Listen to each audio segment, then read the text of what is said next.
700 ICE agents are leaving Minneapolis, and the fight over who controls immigration enforcement is now holding up federal funding.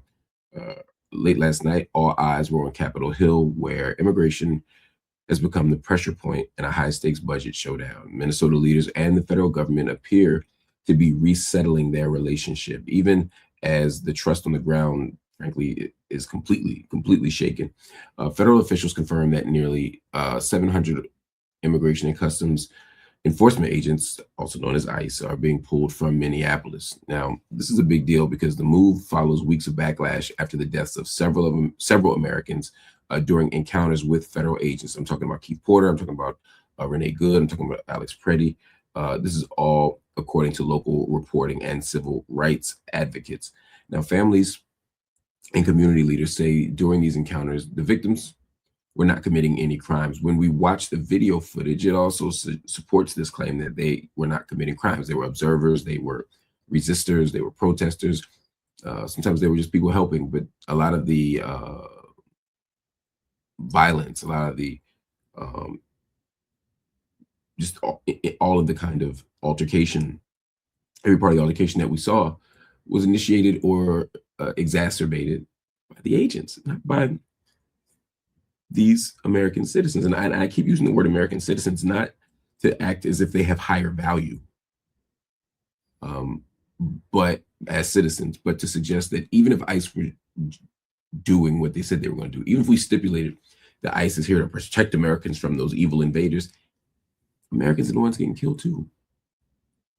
Anyway, one trained observer who tracks ICE and Customs and Border Protection activity says her efforts to document agents and protect law-abiding citizens led to her being doxxed and losing her global entry status. And she put that in public statements. Now, at the same time, the Trump administration's border czar, Tom Homan, says cooperation with Minnesota officials has actually increased since he took over operations from Greg Bovino.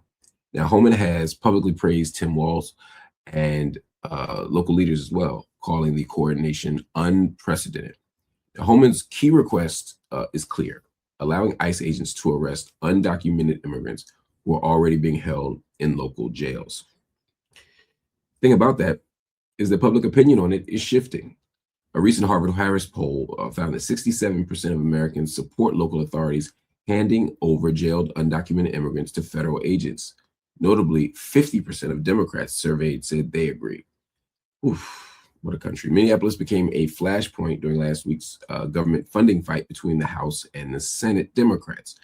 While Congress agreed to fund most federal agencies through September, lawmakers now have fewer than 9 days to finalize the budget for the Department of Homeland Security. I'm sure you can imagine why.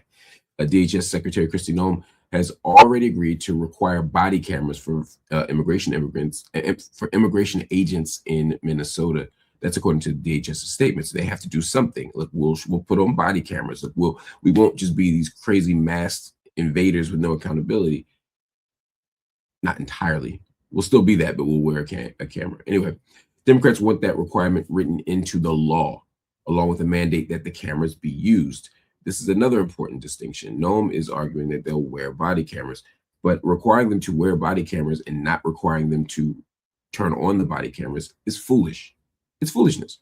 This is the kind of game that the Trump Justice Department, the Trump Homeland Security Department, the Trump, you going down the list, it plays, right? Okay, fine. We'll wear the cameras, but we won't be required to turn them on.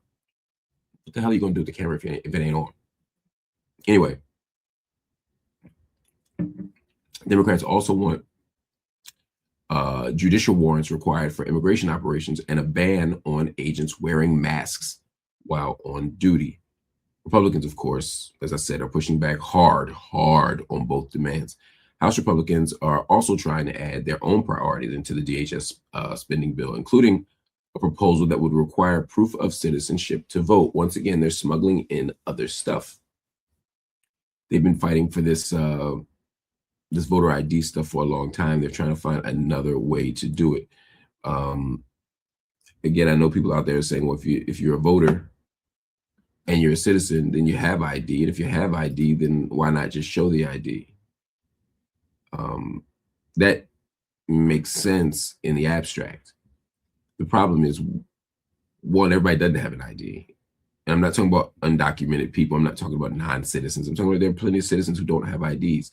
And to get IDs, sometimes, particularly the older folk, I'm thinking about my mother, for example, she would have to go to Farmville, Virginia, and find some old document from the 1930s that would be very difficult to find and very expensive to find. So now she's paying to be able to affirm her right to vote. My mother would be paying to vote.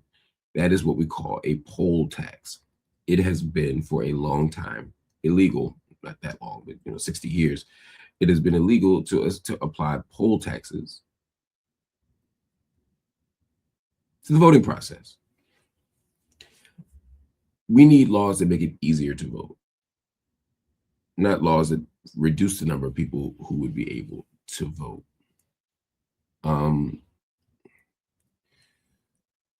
If you really want proof of citizenship as a non-starter, right, you gotta have an ID. Then make IDs free for everybody. If you make them free, we might be able to have a different conversation.